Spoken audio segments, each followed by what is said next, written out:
Notice is hereby given that the mayor and city council of the city of Nogales will meet in regular session on Wednesday, February the 1st. I call this meeting to order. Madam Clerk, would you please lead us in the Pledge of Allegiance?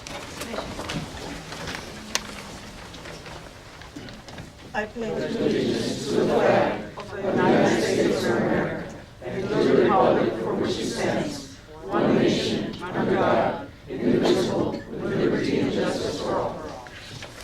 Please remain standing for the invocation. Is Father Martinez here? Mass just ended, so a little bit late. Okay, we're going to take it out of order. Okay, please. Go to item number 4.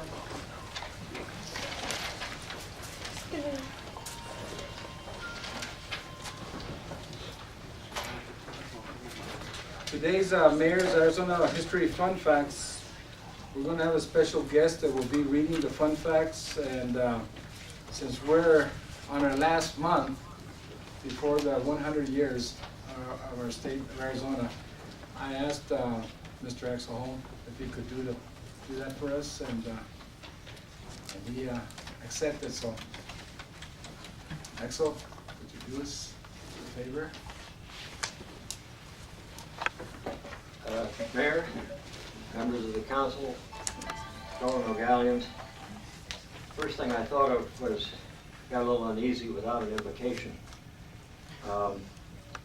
President Eisenhower used to begin all of his cabinet meetings with a prayer. And one day they had a very, very urgent matter to take care of. The president convened the cabinet, they began the discussion, they were halfway through it. And all of a sudden, Eisenhower threw his head back and said, "I forgot the damn prayer." So I kind of wondered. Rather than a fun fact, I want Axel, to. we didn't forget the prayer. Mr. Father Martinez is here. Yes. Oh, please, and I would much rather. I would like the sanction of the Almighty. Will you please rise for the invocation? Thank you very much. Father Martinez, thank you very much, sir. The Lord be with you. And also with you. Let us pray. Dear Lord, we pray for our mayor and our city council, for all elected civil officials and all others who serve our community and who are entrusted to guard our political welfare. May they be enabled by your powerful protection to discharge their duties with honesty and ability. We likewise commend to your unbounded mercy the citizens of our city of Nogales, that we may be blessed in the knowledge and sanctified in the observance of your holy law. May we be preserved in union and that peace which the world cannot give. And after enjoying the blessings of this life, be admitted to those which are eternal. We pray to you, who are Lord and God, forever and ever. Amen. We have a saying at Sacred Heart that the priest is never late. Will you please remain standing? I wanted to say, what I'm going to say right now, I wanted to say after Father Martinez's invocation, and I want to say that I want to thank the Lord and Father Martinez and all the prayers we've had. Our council member, Councilman Ramon Felix, is back with us here, and you know, he's been gone for several months, and all the prayers that this city has prayed for his recovery, I guess it was successful. And Ramon, thank you very much, Ramon, and for all the work you've done and continue doing this. You're going to be with us for a long time. And I just wanted to say that after the invocation, Father Martinez, and I want to thank you very much for being here with us. And thank you very much, Ramon.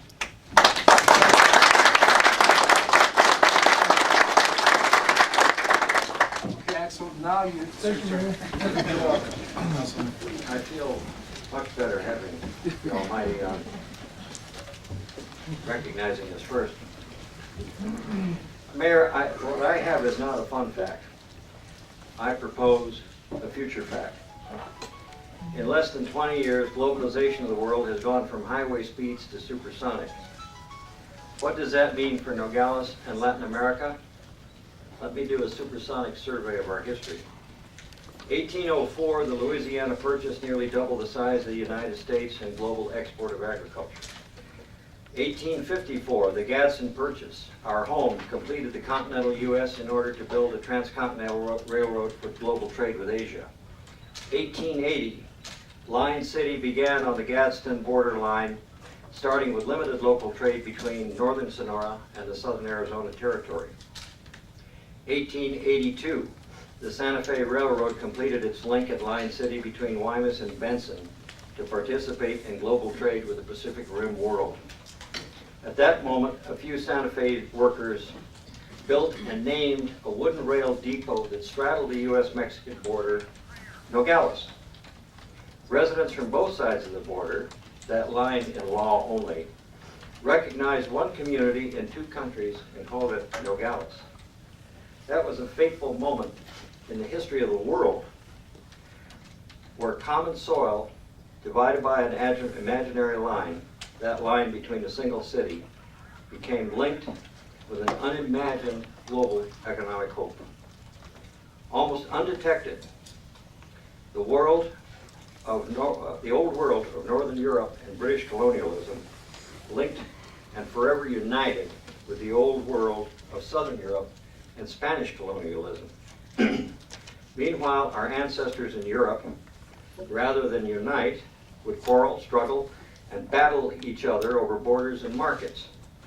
But almost undetected, the one place where the old world united, Nogales, would remain at peace with no territorial disputes and an emerging symbiotic cross-border trade. No wonder then Nogales, in its 132 years, has seen so many come from all parts of the world to find peace, a better life, and opportunity. During those 132 years while Nogales grew, the old world of Europe, with its struggles for colonial advantage, territorial gain, and economic supremacy, would sustain tensions that burst into two incomprehensible and costly world wars, which many Nogalians from both sides of the border would die trying to resolve. Even today, Europe remains an economic mess with a faltering European Union, and some like Greece, Italy, and Portugal on the verge of collapse. The people of this hemisphere, the Americans, have long wished to be free of the old world and its problems, but ignore them we couldn't. The United States freed itself in 1776. Mexico freed itself from Spain in 1810, and again from France in 1864. And the South American countries freed themselves one by one from 1809 to 1824. The United States issued its first major Latin American foreign policy statement, the Monroe Doctrine, stating that the United States would not tolerate interference from any nation in the Americas. The U.S. exerted more influence in Latin America than any other nation, but a slow erosion of that influence began from inattention.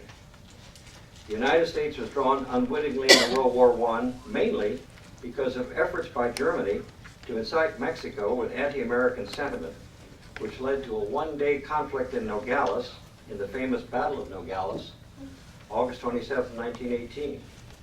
The Nogalians were too smart to let Europe meddle in our affairs and resolved the conflict in a matter of hours, at a horrific cost of 140 lives. In World War II, the U.S. Selective Service drafted more men per capita from Santa Cruz County than any other county in the United States. And Nogalians would again be called upon in Korea in 1950 and Vietnam in 1965. And Mexicans in the United States would participate in every American war, beginning with the Civil War in April of 1861. After World War II, and beginning in 1946 with the Cold War, the United States was forced to focus again on an East-West foreign policy. With the collapse of the Berlin Wall and the Soviet Union and the Warsaw Pact in 1989, it appeared the United States might be able to free itself from the troubles of the old world. Many, I would offer, believed that at long last, the United States could develop a solid and viable foreign policy based north-south and not east-west, President Carter tried it in November of 1977 when he announced in a speech at Notre Dame University that the United States would do just that. Not focus east-west, but north-south. Then he became embroiled in problems with the Soviet Union and the Iranian hostage crisis of 1979. For all those years, and largely based on problems of the old world, the United States spent little time and money cultivating a solid and viable north-south foreign policy. Yes, there are some token measures in stated Latin American policies, such as Franklin Roosevelt's Good Neighbor policy and John Kennedy's Alliance for Progress. The need to strengthen alliances and relationships in the Americas is very old. The first vision of the American states, from Canada to Argentina, had their own set of problems and opportunities and was recognized by Simón Bolívar when he convened the Congress of Panama in 1826. But it wasn't until 1889 that the American states convened in Washington, D.C., which years later led to the formation of the Organization of American States. Perhaps that location wasn't the best choice. Washington, as I pointed out, was forced to maintain an east-west focus. Some plans for American unity were conceived. In 1889, the plan for a Pan-American railroad from Canada to Argentina was conceived and then abandoned. In 1923, at the 5th International Conference of the American States, a Pan-American highway was planned, and Mexico was the first to complete its portion in 1950. Some plans for trade agreements were conceived. The Caribbean Basin Initiative, 1983, the Andean Trade Initiative, 1991, NAFTA, 1994, the ongoing free trade area of the Americas, which is yet to get off the ground. After his election in 2000, President George W. Bush stated the primary focus of U.S. foreign policy would be a north-south policy toward Latin America. And once again, the external priorities of the United States were drawn away on September 11, 2001. We are, you might say, back to square one. There is today no clear U.S. foreign policy toward Latin America, and especially to our neighbor just down the road, Mexico. The need for a clear U.S. Latin American policy is urgent. In 2008, the Venerable Council on Foreign Relations, perhaps the world's leading foreign policy think tank, located in New York City, issued a stunning report entitled U.S.-Latin American Relations, A New Direction for a New Reality. I say it is a stunning report because the data reminds us of our relationship not just to Mexico, but all of Latin America. The largest supplier of foreign oil to the United States is Latin America, not the Middle East. But as a nation and individuals, we focus on the Middle East as the make or break for the U.S. economy and for our security. Is that really true? Mexico's #1 customer for its export is the United States. Mexico is the largest customer after Canada and China for the United States. Brazil and Mexico are among the most important trading partners of the U.S. Trade in recent years with Latin America increased by 139%, compared to 95% each for the European Union and China. But there are dark spots as well. The U.S. still maintains a trade embargo against Cuba. There is growing anger at the U.S. for its inattention, most visible in Venezuela. The Council's report begins, Latin America has never mattered more for the United States. The region is the largest foreign supplier of oil to the United States and a strong partner in the development of alternative fuels. It is one of the United States' fastest growing trade partners, as well as its biggest supplier of illegal drugs. Latin America is also the largest source of U.S. immigrants, both documented and not. All of this reinforces deep ties with the region's strategic, economic, and cultural, but also deep concerns. By now, if I haven't lost you, you're asking, so what? What has all this to do with Nogales? I ask you again to look at our past. The only place in all of the Americas where the United States, the former colony of England, and Latin America, the former colonies of Spain and Portugal, the only place where they have existed as a single community is Nogales. Not Tijuana, or El Paso Juarez, or Douglas Naco, or Laredo, Nuevo Laredo. All these places, and everywhere else along the U.S.-Mexican border, have a division of people and geography by land or by water or even by attitude. One place, and only one place, was conceived, born, nurtured, raised, and matured as a single community from the union of the old colonial worlds. That, my friends, is Nogales. So where should a new leading think tank on U.S. Latin American relations be located? There's only one choice, Nogales. I say to my fellow Nogalians, think of this. A significant, permanently based institution in Nogales to help the links between the United States and Latin America. A place not identified by all the negativisms we know so well, but one defined as the place where the world's leading diplomats, scholars, students, government officials, and world leaders come to learn and discuss the great issues of the Americas. Why should such an institution be anywhere else but here? Does it make sense to be elsewhere? No. If this hemisphere, the Americas, is to air its problems and possibilities, let it be where the United States joins Latin America, the U.S.-Mexican border. Not at, but through Nogales. Nogales will not only receive attention throughout the Americas as the definitive location for U.S. Latin American affairs, but be recognized throughout the world as the wellspring for providing the best in human endeavors, not just for economic and cultural matters, but for every issue of human interest. Nogales already has that history, that track record of unity and conflict resolution. Let them come here and see and feel what we have done. To be sure, much needs to be done. Perhaps the hideous DeConcini building could be removed for something more border-friendly that would include a binational fenced-in area, which would include a replica of the original 1882 Nogales Railroad Depot that could be constructed to symbolize the unity of U.S.-Mexican relations. That is what we are, ladies and gentlemen, a symbol of unity, but we have to reconstruct the symbols. In closing, I know you like those words, in closing, I say to you this. As much as the United States is still the world's leading power economically and militarily, at only 5% of the world's total population, the United States urgently needs to exert leadership and focus its attention southward and do it here. Last Friday, heaven help me, I may go to Father Martinez for this one, I turned 70. We're kill it, by the way. Then I realized I've lived 70% of the life of Arizona as a state, which celebrates its centennial in 2 weeks, and a little more than 50% of the life of the city of Nogales.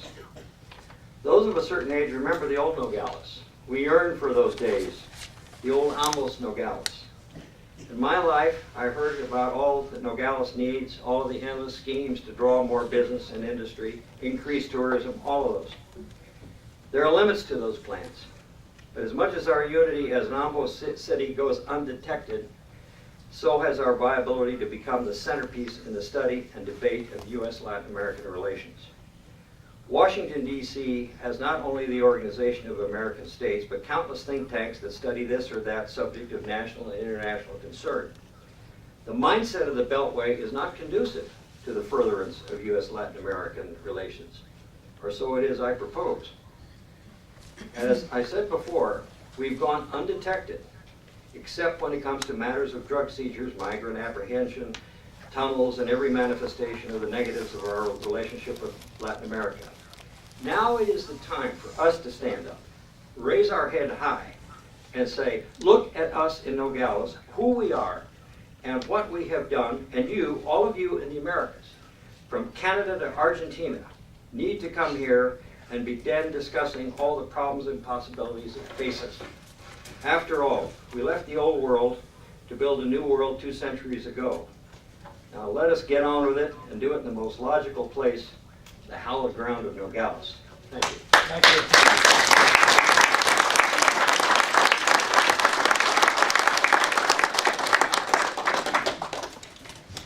Axel, don't leave. Not yet. I just want to say a few things. Axel's been helping my office for the past 12 months with history fun facts that we started back in February because of the centennial. And he's dedicated a lot of his time to the Fun Facts, to the point that back in November, for the November Fun Facts, we called him about the Fun Facts, and we found that he was in the hospital having his appendix removed. And this was on a Monday. The next night, he was already working on the Fun Facts for the following, for the Wednesday. So, just for your information, Axel's appendix is in the last 100 years too. So it's gone to that point. Axel, I want to thank you very much. And I also, My pleasure. I also want to present you with a plaque, special recognition from the city of Nogales and my office and the city council for volunteering your time to the mayor's office for the History Fun Facts for the centennial year. Thank you very much.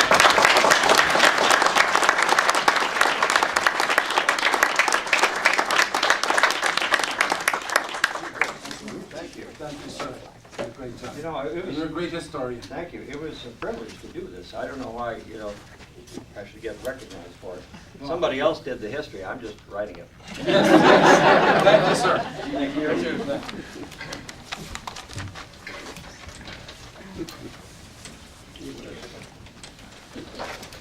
Item number 5, we have the presentation of plaques for the Parade of Lights.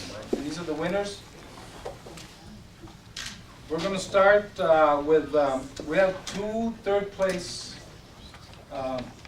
winners, yes. We have first, Sacred Heart Parish. Is there somebody here from Sacred Heart Parish for the Virgen de Guadalupe? Father Martinez is the representative. Ah, es cierto. Te vi, dije, that's what he's here for. ¿Cómo estás, Chino? Mucho gusto, mi amigo. Muy bonito estuvo, ¿eh? Muchas gracias. Thank you.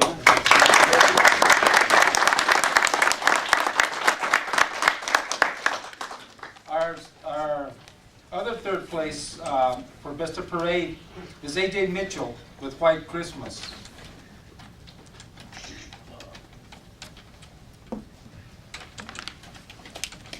Thank you very much. Muchas gracias. Muy bonito estuvo, ¿eh? Muchas gracias.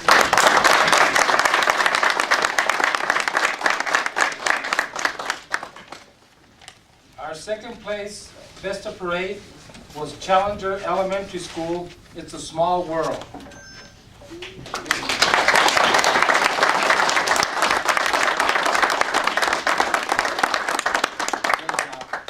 job. Thank you very much. Our first place, Best of Parade, is Coronado Elementary School with Willy Wonka and the Chocolate Factory.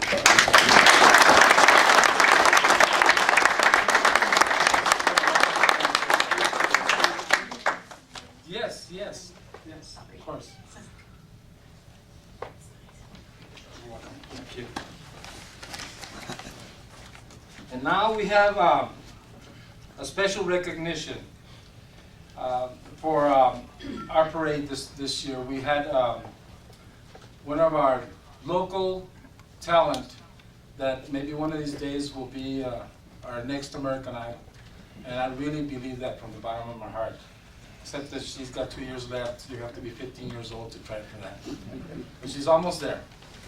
And this is for performing the song, Bridget Corina. And this was a theme song for our parade. Bridget, please.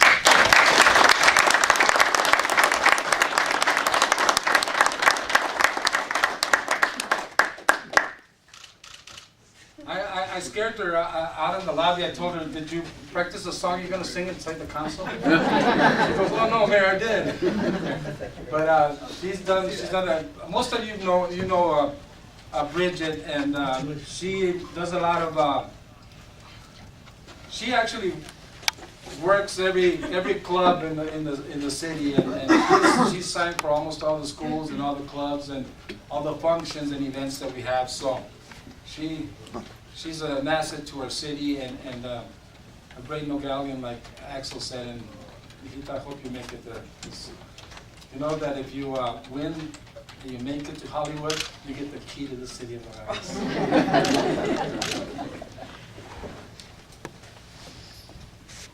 Item number 6, call to the public. Do we have anybody in call to the public? Linda, you, thank you. Come on in.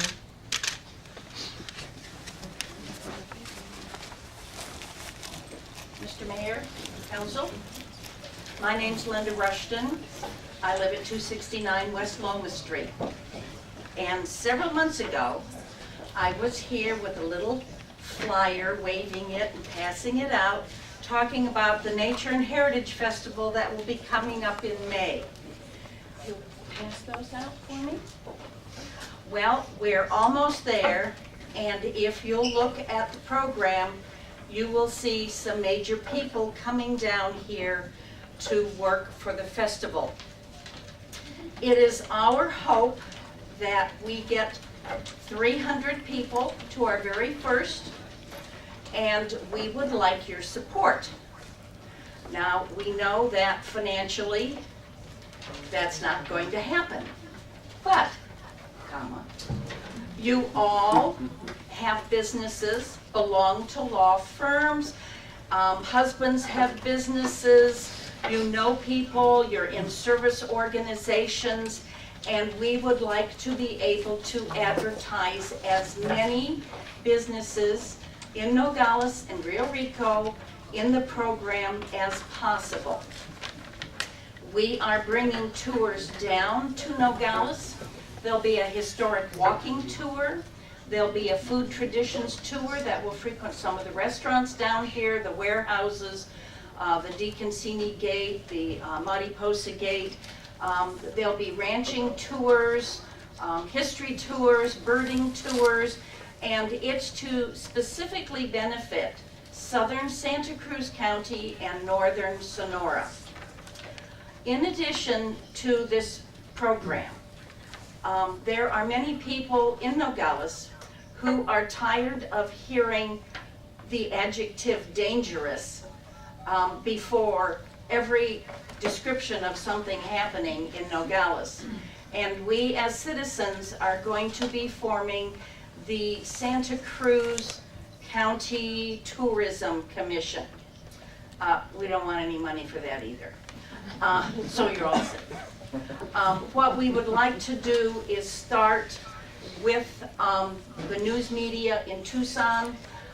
When the Channel 13 news reporter Heather Rowe was talking about the Army engineers coming down here and working along the border, the term was dangerous, this dangerous job.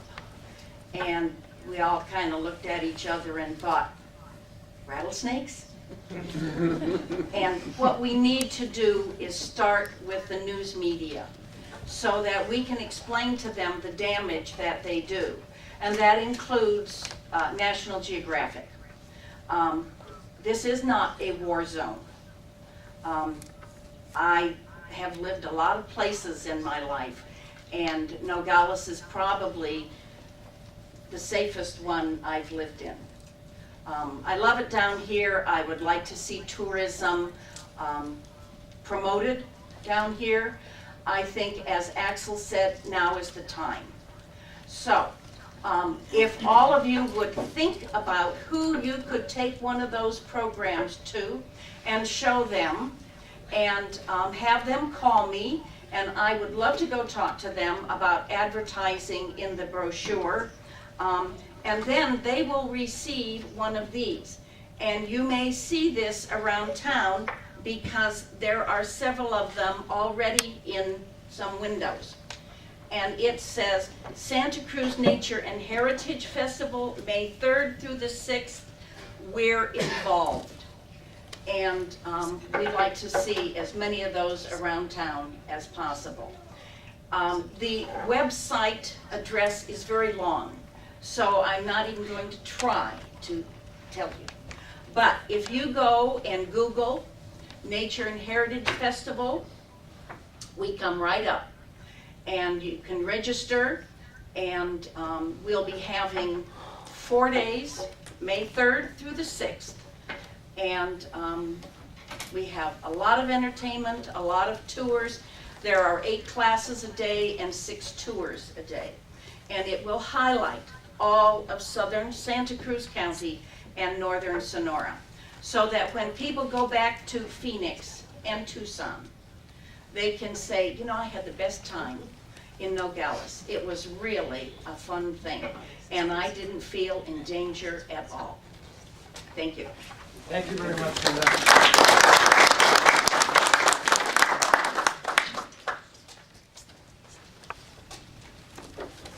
Item number 7, discussion reference to status of Palo Duro. Councilman Parada, would you like to open this up? Yes, I would, Mayor, thank you. Concerning the Palo Dorado, even the Meadow Hills golf course, my version of the same things is that a lot of people paid a big price for their homes, and the valuation of their homes will be dropping because of the status by the Meadow Hills golf course and the building. So what I'm thinking, if it's possible that we more or less work on the 9 holes first, the city will take the step on reseeding and watering the first 9 holes to make it look more attractive and see if we can bring other business to take over. So that's what I see in the future, is that we're going to have to take the first step to make things look a little better and make sure that we rent the place as soon as possible. Anybody in the council, before I ask Mr. Machado for questions, anybody else have any? Yes, Mr. Yeah, Mr. Mayor, tentatively I agree. We have to fix up the building. We have to make sure, as landlords, we basically will be responsible for the roof, the electrical, and the plumbing. I think those should be fixed.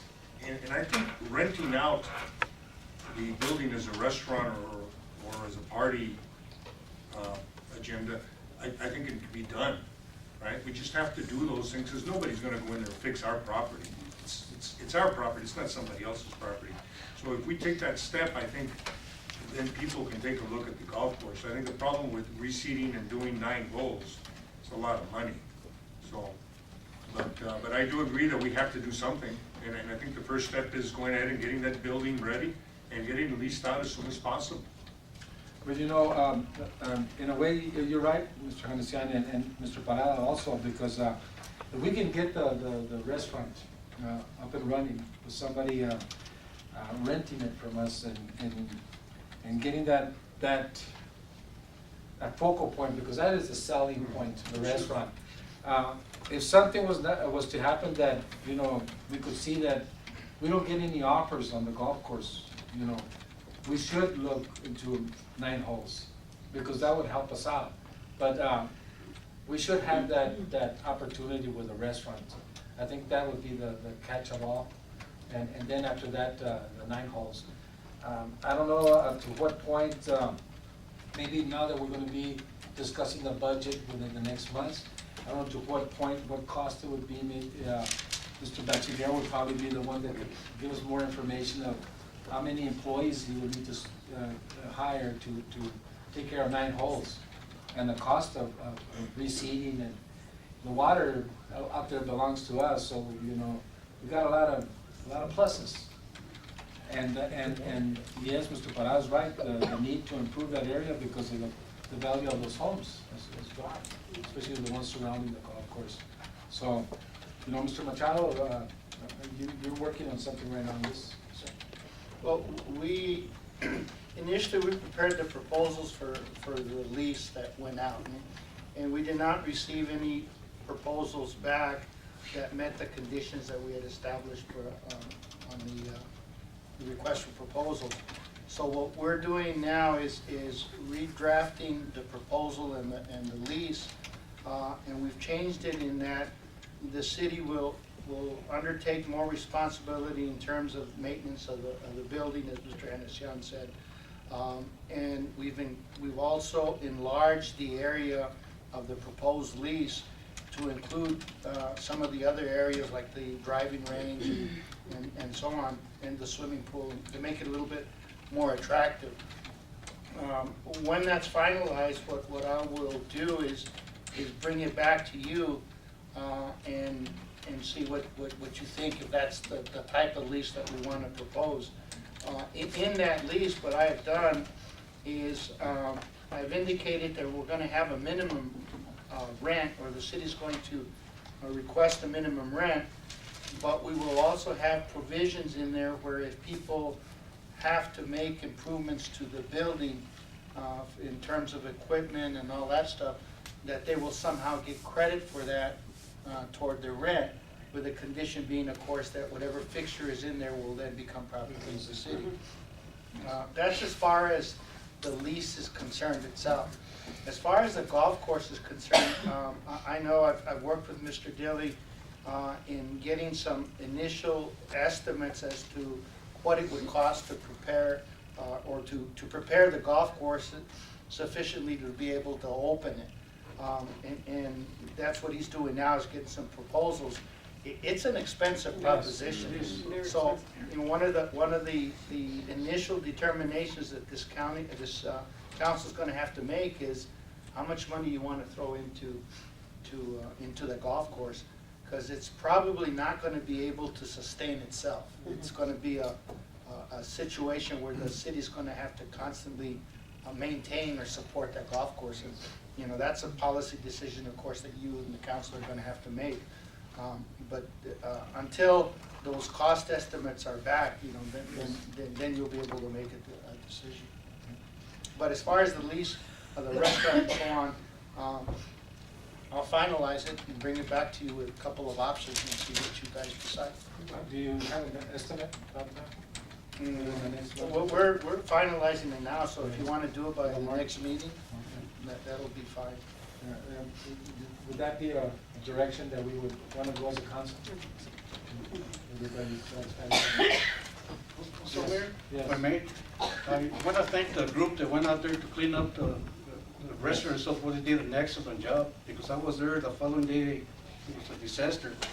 And that's why I had the flashlight with me, so you guys had a better look at it. But they did a great job cleaning it up, and it was a difference when I see it. Yeah, well, it's got a look to it right now that if they had somebody that was interested in it, that they would probably feel comfortable walking in there and maybe, you know, making a bid on it, or making a good proposal to it. But, well, maybe that's the direction we should go in. Maybe we should wait to see what our legal department brings back to us so that we can proceed with this as a council. Is that satisfactory? Yes. Everyone, you okay with that? Yes. Thank you very much. Item number 8, discussion and possible direction regarding the request by the Cultural Heritage Commission. Is there a representative from the commission here?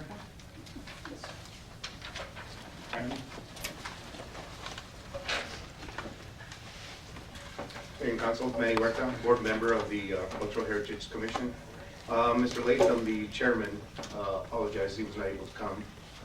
And we were just asking to see what direction we needed to go on with that department or with that board. Okay, this is the thing. When a commission is created by the city, be it the Cultural Commission, be it Planning and Zoning, or Board of Adjustments, what it is that you're a board that will sit by appointment, and we basically, after you do your studying and you do your discussions with you and the public in your meeting, you bring back to the city council recommendations of what you would like to see done in regards to your commission. And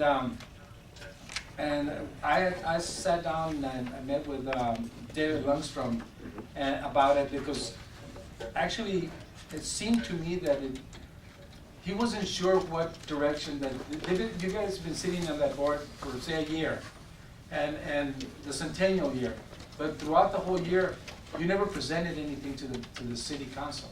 It's not up to us to present to you, it's for you to present to us, for us to make a decision on your ideas, your recommendation to proceed with anything that has to do with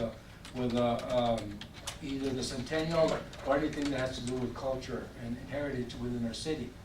But I know Mr. Lundstrom told me that in the time you've been together this past year, in the meetings you've had great ideas, but that was the part I wasn't understanding, because and then I guess he didn't understand either, and or either Mr. Nathan didn't understand that, you know, you need to present that to us. So, do you have anything that you Right have now, come what up? we'd like to request from the mayor and council is that we'd like to get a recognition for any buildings, either residential or business, that have been in the city for 100 years or more. Uh-huh. And of course, that would require some funding, and it's not gonna be much, but it'll be a certificate or a plaque of some type. But we would have to do some studying and some things that we would have to build on. Identify. Identify Yes, I them. received a letter from the commission on the buildings and properties and owners of properties to identify the history of certain areas. So, at this point, you want my office and the city council to figure out how to proceed with that through our planning? could, and zoning, we have our next or- meeting Or do you gonna- have an idea of what you have?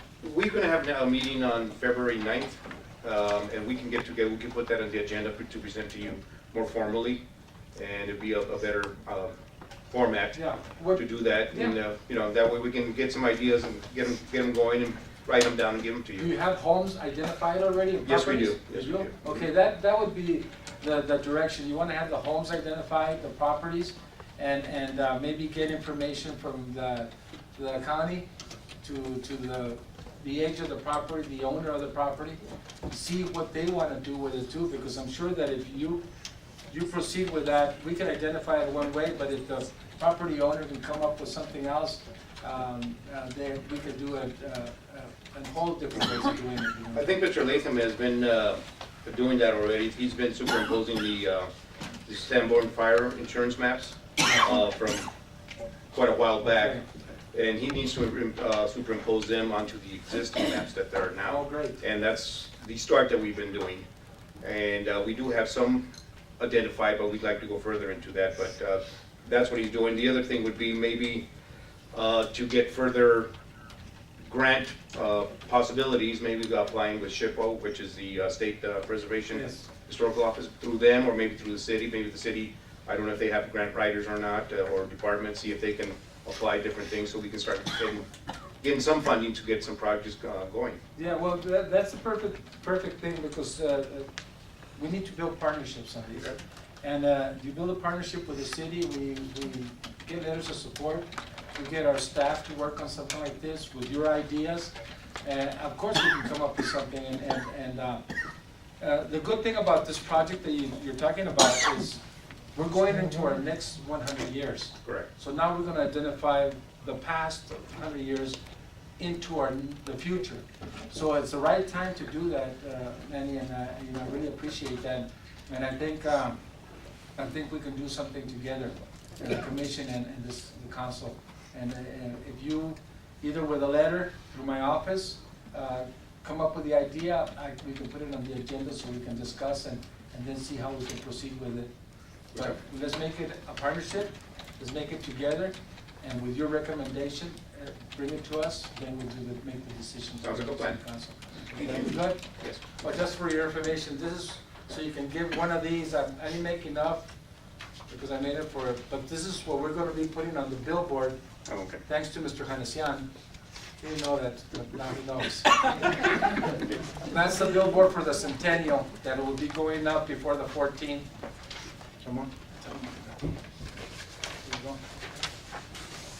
And can you pass it down? And this design, I got assistance from some friends to do, and that's the Nogales, Arizona Centennial Celebration. And if you can see, Council, most of the properties there were the properties that were around Cesar Paradas and Nubar's time. Right? And, He's the babysitting for me. yes, so if you can see the crowd there by the railroad depot, you might be able to identify somebody within that. There's some more there if you. But these are some of the buildings, the Rancho Grandes there, the old Elm School, the Herald, the building, Sacred Heart Church, City Hall, the court, the depot, downtown where the railroad got together. That's over 100 years, but that's the beginning. The railroad, like Axel explained, actually created the city of Nogales. So, and actually, Axel's father came by railroad from South America. You know, he was jumping from train to train to train. That's how he got here. But this is the plan. So this billboard will be placed on the sign there, on the billboard right next to the park.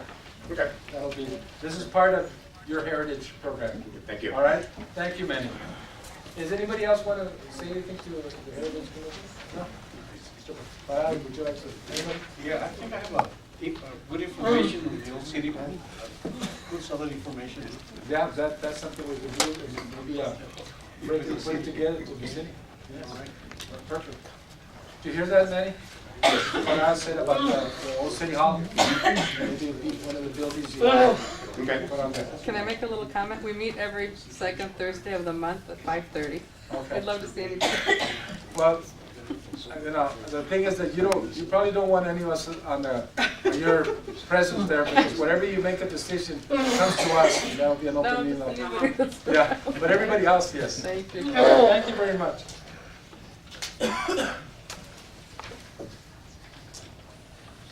Item number 9, consent agenda. I would like to, consent agenda would be item from item A to G.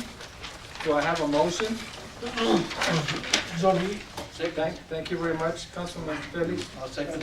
Thank you very much. All in favor, signify by saying aye. Yes, one more. Yes, I got a question on G. on G. On G, the armored truck. That's gonna be destroyed or scrapped or whatever. My question is, in what kind of condition is that vehicle that is gonna be destroyed? Well, that would be only answered by police department. Mr. Bermudez, do you know? Oh, the chief's here, okay. Chief, could you, Yes, that, Chief Jeff Kirkham from the Nogales Police Department, that particular vehicle that was acquired in '93 is a type of vehicle that can only be, through a destruction, removed from service. it was given to you by, I guess, another agency? It was given by a business that does those armored cars, and as part of that contract to do that, you have to dispose of it that way. You can't just let the public have an armored vehicle. Perfect. Okay, my next question is, could that vehicle, can the parts be used on part of the fleet that we have, our current vehicles that are being used by Public Works? Can you? You know, taking it apart would be And then something that would have to be destroying done with the scrap company. I don't know whether they're just gonna cut it up or how they're gonna do that. I mean, just taking like the engine out, the transmission, maybe tires, and put them on our trucks? Could that be done, then just crush the rest of it? There again, I'd have to look at what the contract says, but, you know, certain parts may be a possibility, but it's the actual box itself and Yeah. trying to do that. We can check into that.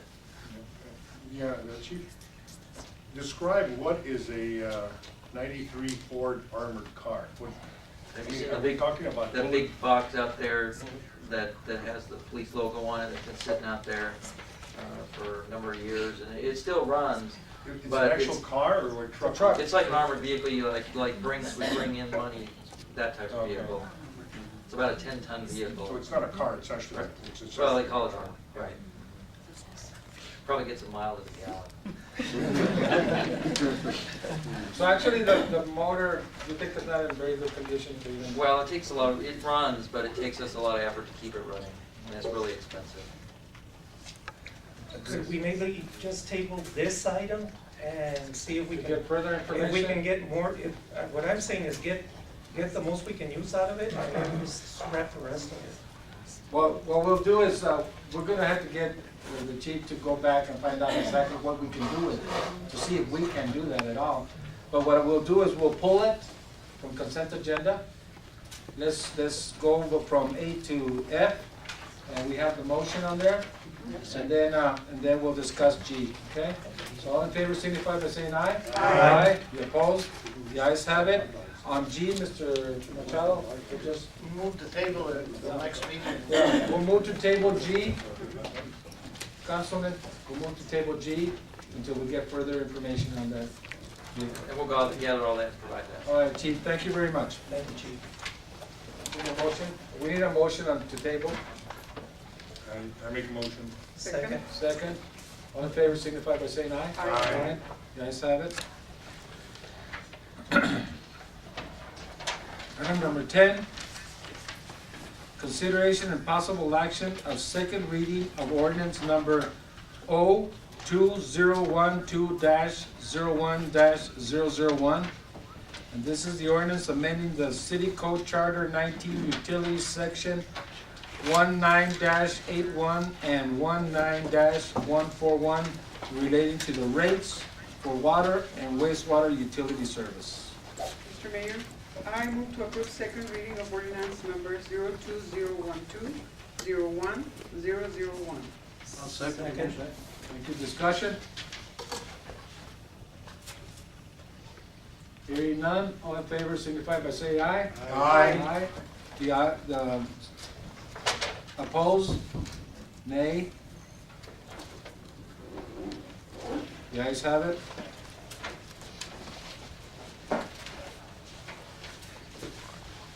Item number 11, consideration and possible action of order number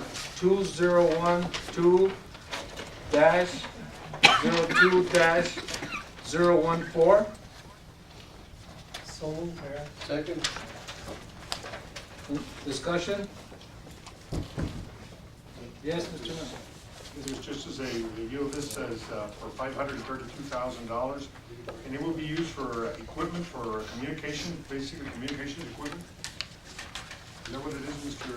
Kissinger? Mr. Kissinger? Capital Let me check outlay. on it.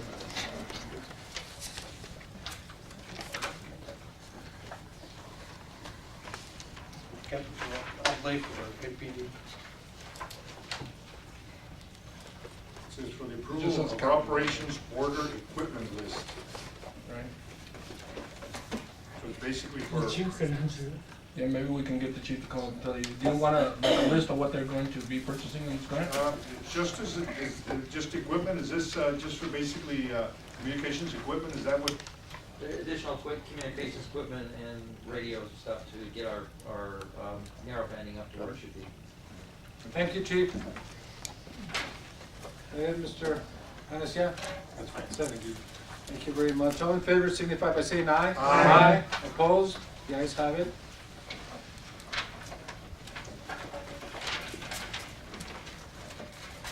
Item number 12, consideration possible action of order number 2012-02-015. Second. Thank you very much. Discussion? Again, Mr. Mayor, Go ahead. this is to be used, Mr. Chief, This is, You're gonna have to stay on the podium, Chief, for a while. this is the same as ongoing program for the new year related to Operation Stone Garden on officers working at detail. is this for Patagonia Highway, is that for Stone Gardens on Patagonia Highway or I-19, or It's- both? It's any area related to the border security as the federal government and homeland security determines. And this is for actual Overtime. overtime, it says overtime and mileage reimbursement? Yes. So we get reimbursed by the amount of miles related to the vehicles that we use for that purpose.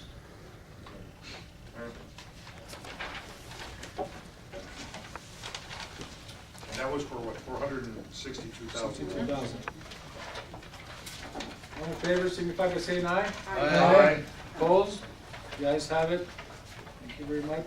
Item number 13, consideration possible action of order number 2012-02-016. So moved. Second. Thank you, Councilman.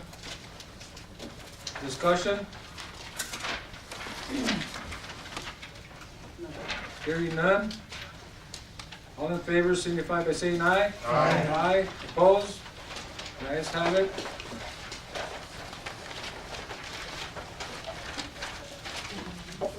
Number 14, consideration possible action of order number 2012-02-018.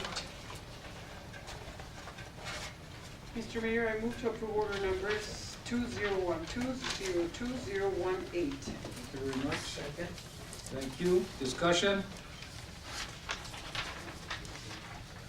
Mr. Mayor, just a question. This application for the grant is for above and beyond what we're getting right now for the Nogales ride?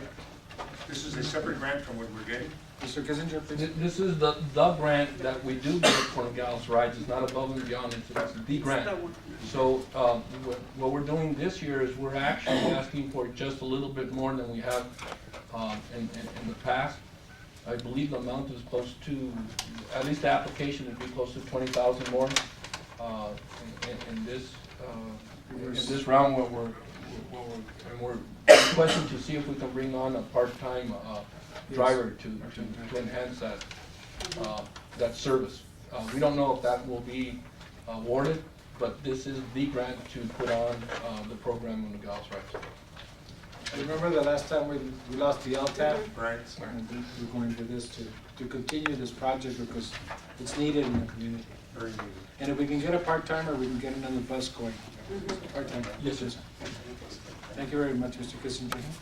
All in favor, signify by saying aye. Aye. Opposed? The ayes have it. Mr. Hanesian, you're probably going to be using that bus pretty soon. Sure, but I was gonna apply for the part-time.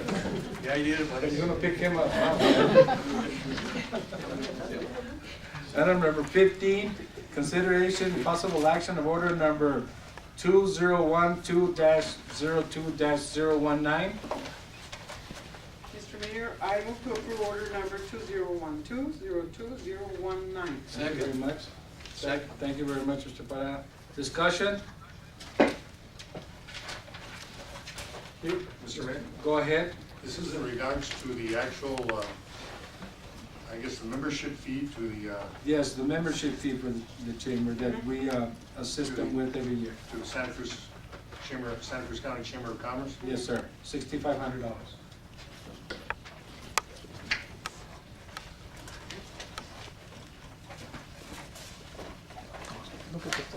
All in favor, signify by saying aye. Aye. Aye. Opposed? The ayes have it. Item number 16, consideration possible action of order number 2012-02-020. So moved. Thank you very much, Second. Councilman. Thank you very much. Discussion? Discussion. We got two options here. Yes. And one, we are now on orders number 01012-02002. No, this is 16. Okay. This is the permit parking, residential permit parking. Then this one, I placed it on the agenda myself because this actually passed several years back. And nothing was done when it was passed, and what all we needed to do by the police department and the street superintendent to identify the streets that we were gonna be doing. And for what I understand right now, Elm Street is the designated street to see if this can work. The problem is right now is that we have a lot of vehicles of people that come and park in the parking spaces in front of these homes and go to Mexico or go somewhere for 4 or 5 days, leave the cars parked there and not allowing the same residents to live in those areas to park. And as you know, Elm Street is one of the streets in our older section of the city that just has very little off-road parking. So the police department has done a study with Public Works to identify other cities that have done this in the past to be able to assist the residents of a residential area, kind of like that, in a downtown area. And I think one of the areas was identified was around the University of Arizona and in other places in Phoenix too. So that's the reason I brought it back, is because this was passed already once before, but the identifications of the streets was not there. It wasn't identified at the time, and the cost. So right now, they came up with a plan, and Mr. Kissinger, would you like to explain a little bit of the cost and the parking and? Yes, sir, Mr. Mayor. As you so said it, that we passed the ordinance back in, I believe it was 2007, an ordinance that allows the city council to work with the police department and our street superintendents to identify streets throughout our community that we could classify as residential parking only. The mayor's right, we have not brought back to mayor and council any proposals to identify any streets until tonight. Staff is proposing that we determine that we're going to use Elm Street as residential parking, permitted parking only. And we're requesting your approval tonight to go ahead and do that with the conditions and the times that we have identified in here. The charge, Councilman, for the vehicles to park, first of all, there has to be a vehicle registered to that street. So if you're not registered, the vehicle's not registered to the particular street, you cannot get a residential parking permit. The cost for a permit will be $35 is what we're proposing. It's for 1 year. For 1 calendar year, January through December. An additional parking permit for an additional vehicle would have a cost of $10. And a visitor permit will have a cost of $15. The visitor permit, of course, is something that you can take from one vehicle to another vehicle. And a visitor permit will not have to be registered to that street, but you can use it. A total amount of permits that a single resident could apply for would be 3. 1 vehicle, 1 extra vehicle, and 1 residential. But they could apply for just 1 if they wanted to. The hours of operation would be 24 hours a day, 7 days a week, 365 days a year. That's when the restrictions will apply. And the parking will be, the permits will be sold to whoever wants to buy one, but the parking itself is on a first-come, first-served basis on the street. And all the other rules and regulations that go along with parking, such as red zones, yellow zones, fire hydrants, handicaps, remain enforceable. I hope that answers all your questions, Mr. Mayor. Okay. Go ahead, Mr. Parra. Do we have an existing ordinance right now? For leaving the cars parked overnight for 3 days or 5 days? Do we have an ordinance that haven't removed or throw it away? Do we have an ordinance? Mayor? Yes, go ahead. We do have city codes that restrict parking as being for street sweeping, where the street is marked that you need to move your vehicle between certain hours for the street sweeper. But currently, the only ordinance that we have in place is the ordinance that will allow for residential permitted parking only, the one that we passed in 2007. And that ordinance says that when we determine that we want to name a street as residential parking only, that street is brought back from the mayor and council for your approval, and that's what we're asking for tonight. And another thing, I gone up on the weekend, I was there on the weekend and during the week of Friday and Saturday, and there was a lot of parking areas on that area. So I went over to look at it, see what the problem was, and I didn't really see any problem there. The thing I'm worried about, I think you should go to every resident that lives there. I know it's very narrow, but I know that most families, even with an average wage, they do have 2 cars. And in Elm Street, on the north side, you'll see 1 residence right there, but in back of them, they got about 3 apartments or 4 apartments. Right? So I would like to see every resident to be notified and find out from them if it's feasible for them to do this. Go ahead, Mr. I don't think this is a very good idea. I also went and rode around Elm Street. There was a lot of parking. The vehicles that are getting exported to Mexico, I guess those were the problem vehicles that would go park and they leave them there for 3 days while they get their approval stamp from customs. Then they can take the car out. Those cars aren't coming through anymore because now Mexico has an emissions test that they have to do before they cross into Mexico. So they're not exporting a lot of cars to Mexico. So that is alleviating the problem as far as cars being left on the streets for 3 days. The people on Elm Street are very poor people. I don't think they're gonna wanna pay 35, 10, and 15 for a visitor as far as to park their vehicles in front of their house. I think that would be unfair to the people that cannot afford it. To us, it might not be much, to them, it might be a lot of money, so the cost is gonna be prohibited for some people. You and I went and delivered a Thanksgiving dinner to some people. They couldn't afford anything. They were so grateful to get that Thanksgiving dinner that the city gave them, because they weren't gonna have Thanksgiving. And I mean, there's some really poor people back there. And another thing, it's gonna create a logistical nightmare for the police department as far as patrolling, looking at permits, seeing who can park there, who can't park there. So it's gonna take more manpower for the police department to take care of this and enforce it. So it would take away from the police department an officer from their regular duties to go do that. So I really don't think right now is the time to do that. And as far as, I don't see a problem there as far as traffic and cars and stuff like that, because Well, I did go what there, there was let me do this.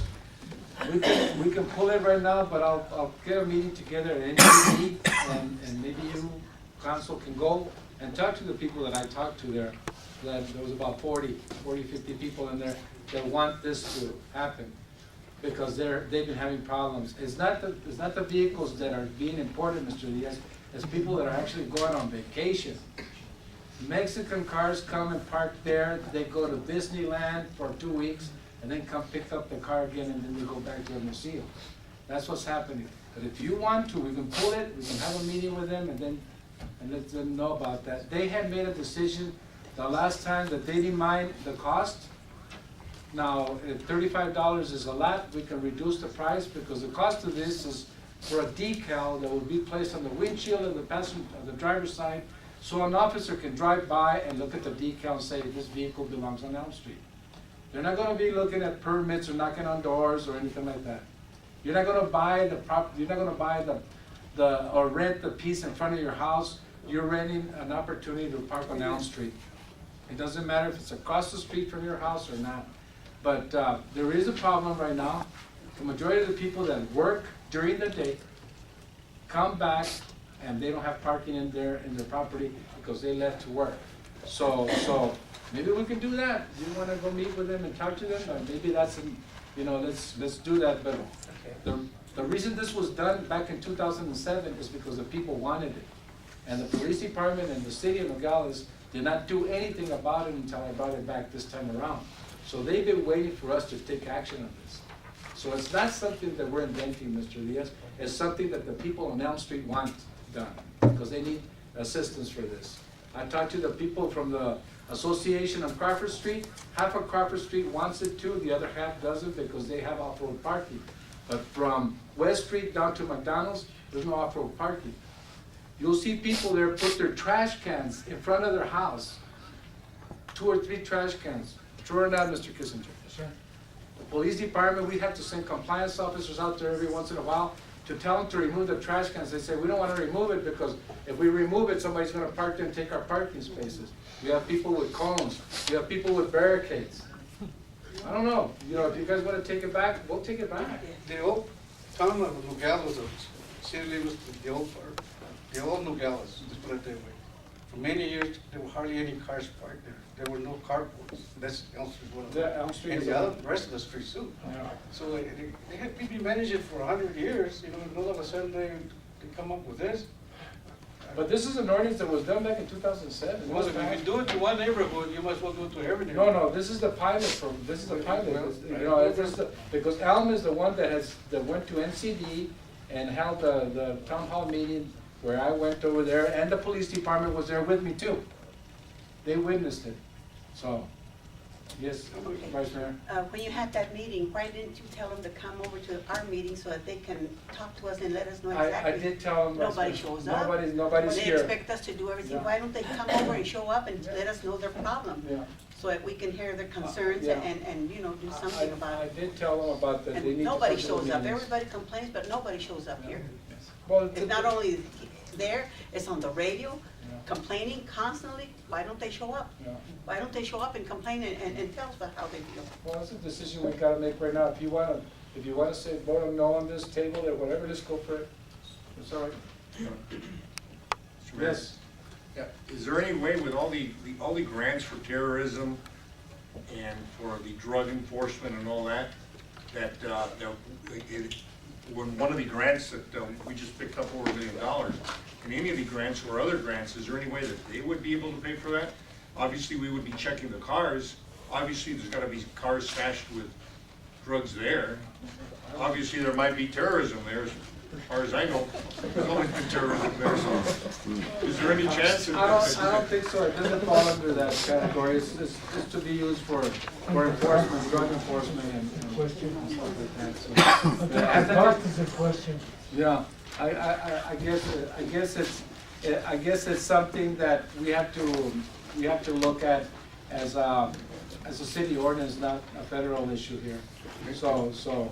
And one more, what happens, Mr. Kissinger, if somebody there decides that they live there, they have their residence there, the car is registered there, and they decide not to get the, They don't have to. If they don't have a car, they don't have to. but If they don't wanna buy it, if they they don't do have to. have a car, If they don't want it, they don't have to. But they don't have the privilege of parking there. Well, if they don't wanna buy it, they don't have to buy it. Mr. Mayor, what we're doing is we would be restricting parking on the city street, on Elm Street, to permitted parking only. So you would need to possess a permit to park a car park there. there. Now, the question is, do you have to get a permit? The answer is absolutely not. Nobody's forcing anybody to get a permit. However, if you wanna park one or two cars, depending, you know, if you wanna purchase one permit or two permits, or you would like to purchase an additional visitor's permit, they make them available here, we would make them available here at City Hall. The price is set by mayor and council. The ordinance in 2007 specifically says that mayor and council sets the fees and the price. Mayor and council sets up the location and the operation of this residential parking. okay, but the question is, let's say that somebody there decides they live there, car's registered on Elm Street, and they don't wanna pay the $35, and they still wanna park their car, and they park their car there. So Absolutely. what, the car is gonna get towed?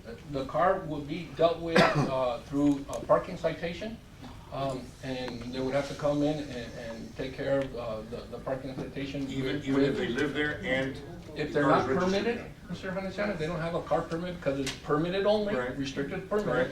And they'll be dealt with like any other vehicle that parks in a red zone, in a yellow zone, and in a handicap zone.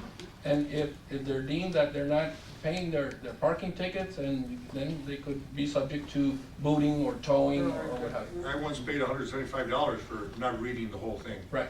right? No, but we have to find a way how to address this. This is an ordinance 4 or 5 years old, and we're not doing anything about Unless it. you follow that orders. But the ordinance says that we have to take another action. That means that I can't go visit nobody. If I go visit somebody, I don't have a permit, I'll get cited for it, like, because I'm parking there. I think we better have another look at this. I think we ought to table it. You want to table it? Or we can go ahead and try it. I mean, if the people in Elm Street are willing to, Well, the best thing to do, I think, is maybe is let's table it, let's have the people in Elm Street make a decision. Yes. Okay? Come back. Somebody made a motion to approve this, withdraw that motion. Who did it? Mr. Felix, Who did the Mr. motion? Mercedes. Will you withdraw that motion? We can withdraw it? Withdraw the second, Yes, second. and then make a motion to table. Okay, a motion to table? I make the motion to table it. Thank you very much. All in favor signify by saying aye. Aye. Opposed? Nice have it. Thank you very much. You know the second? Esther. Councilman Lopez. Número 15. Number 17, consideration possible action of ordinance 0201 2022-002. So motion, Mr. Mayor. There's two options you have to do. So move to approve one of the two and then we can discuss that. Or you can have a discussion before. I would say let's have a discussion before. Mr. Mayor. Discussion? Yeah. Go ahead, And then we- discussion. Now start the discussion. Go ahead, Mr. Parra. I agree on, not really agree on it, but I'll go for it on option number 2. Because if you start leaving everybody there for 24 hours, to me, that's a permanent business. In this other way, keep it more healthy and cleaner, they're gonna have to remove the vehicles at 2 o'clock to make sure they dump the black water, whatever, to make it cleaner. Keep it a healthy environment. I agree with that too, Mr. Parra.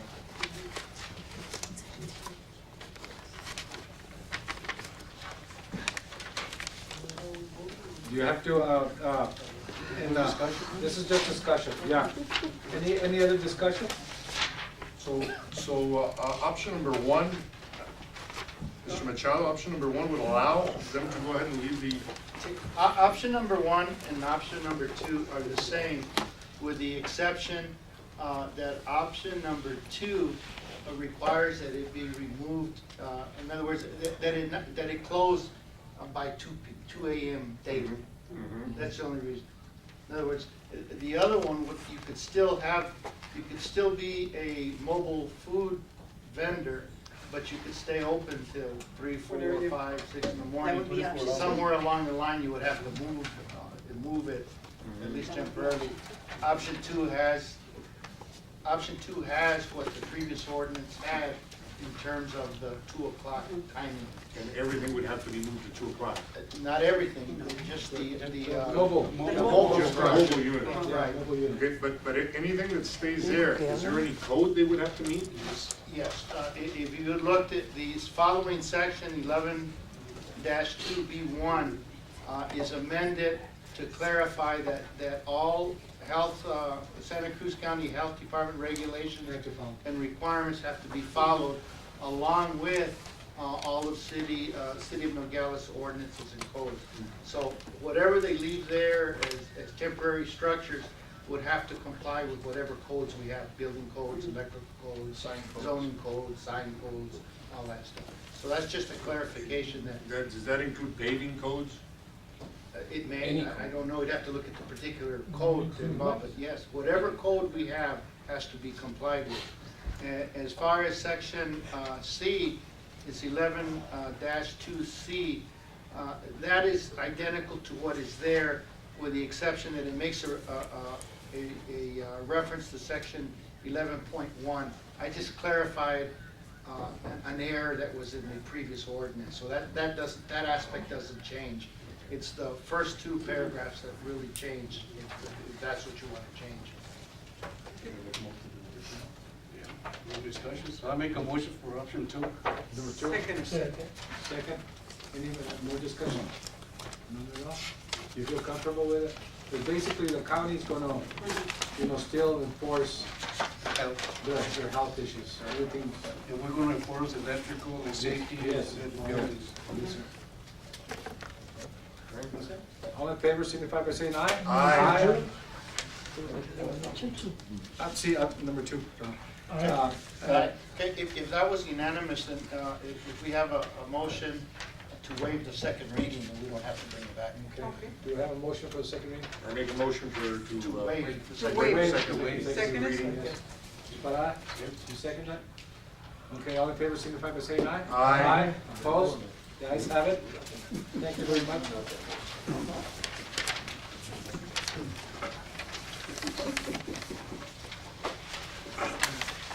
I wanna apologize that I jumped the gun with the item. You were in a I hurry. got crossed with the number there. You wanna go ahead and just, not do the commissioners meeting also, Mr. Parada? You wanna just go ahead and do the commissioners meeting? Okay, future agenda items.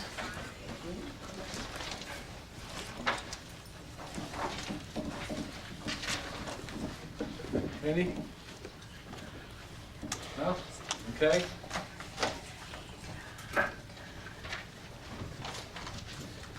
Mayors and councils report on current events. Mr. Diaz? I attended the massing of the colors at the Rio Rico High School Saturday. It was very nice, patriotic, and it was real awesome. They had the Fort Lowell band playing and customs. A lot of the units were there, so that was very great event. Councilman Parada also went as representing the American Legion and the Color Guard. It was very nice. That's all I have. Thank you. Mr. Luciano? Nothing, Mr. Mayor. Thank you. Mr. Parada? Same as Mr. Diaz just said about the colors at Rio Rico ROTC, they made a terrific program. And I don't know if I mentioned this, but I'd like to thank the fire department for the wonderful program they put up on the safety program at the high school. They did a great job. Thank you. Vice Mayor? Nothing, sir. Thank you. Councilwoman? Yes, I attended the jazz concert in Nogales, Sonora. I was invited, we were all invited by the American Consulate. I also attended the IME Becas at the Consulado Mexicano, and I gave each and every one of you a copy of all the students that are participating and they're getting a scholarship. This year, the Mexican government is giving $20,000 in scholarship, and we're asking this year to double the amount. So rather than 11 students, we'll be sponsoring 22 students this year. And that's what the Mexican government is doing for our students in the United States. We also already completed the calendar of events for 2012 by the Consulado Mexicano and the Art Culture Committee, and I'm going to give you a copy of all the events we're going to be doing during the year. That's all. Mr. Machado? Oh. Mr. Felix? I've been out of service for 4 months, and thank you for praying for me. I'm really enjoying being back. And I want to thank you very much. Being back with us and, Really great. We love having you back. Really great. Thank you. Well, Mr. Parada, Mr. Canasian, and I, and Councilwoman attended the ribbon cutting at the Panda Express. We ate a lot of Chinese food there. And also the ribbon cutting at McDonald's. That's right. Vice Mayor was there too. See, Vice Mayor, you did have something. You did. And then, just reminding you, and then I also attended the CPR training with the fire department and Mr. Parada at the high school. It was a great job. Chief, great job, like always. Thank you very much. And I attended the kickoff for the Relay for Life, which is it's a good program. They were gone for 2 years, but they're bringing it back. So this year is going to be a great job. Maybe you can assist in the city. It's very important. Cancer. Attended a couple of Charles Mingus meetings with the foundation and did some filming for the application of a grant and some funding for the Mingus project that they're doing. And I think this foundation is doing a great job. They're going to try hard to get some funding for that. And also I signed the proclamation for the Catholic School Week. So that is mine. You have a city manager report or not? I just have 2 things. Okay, go ahead. Go ahead. Well, I was in communication with Mr. Dillon. You know that he's up in Sedona attending the ICMA conference, and he put a note in everybody's box. But I let him know that Ramon was here, and actually he just communicated that he was very happy that you were back. Ramon, I actually sent him a picture of you, so he was happy to see you. And the other thing I thought I'd bring you up to speed on is that I'm working with Congressman Grijalva's office, and just to let you know, we're working on some details to have a special ad hoc committee in this chamber on February 10th. And I think he's bringing about 3 or 4 congressmen that he'd like to have a special congressional ad hoc committee here in these chambers. And so as we work through those details and come up with some agendas and stuff, we'll let you know and put them in the box. Okay. And that's all I have to report. Thank you very much. And also on Wednesday, February the 8th at 1:00 p.m., we're going to have a special session 1 o'clock, Wednesday, February the 8th. And this meeting is adjourned.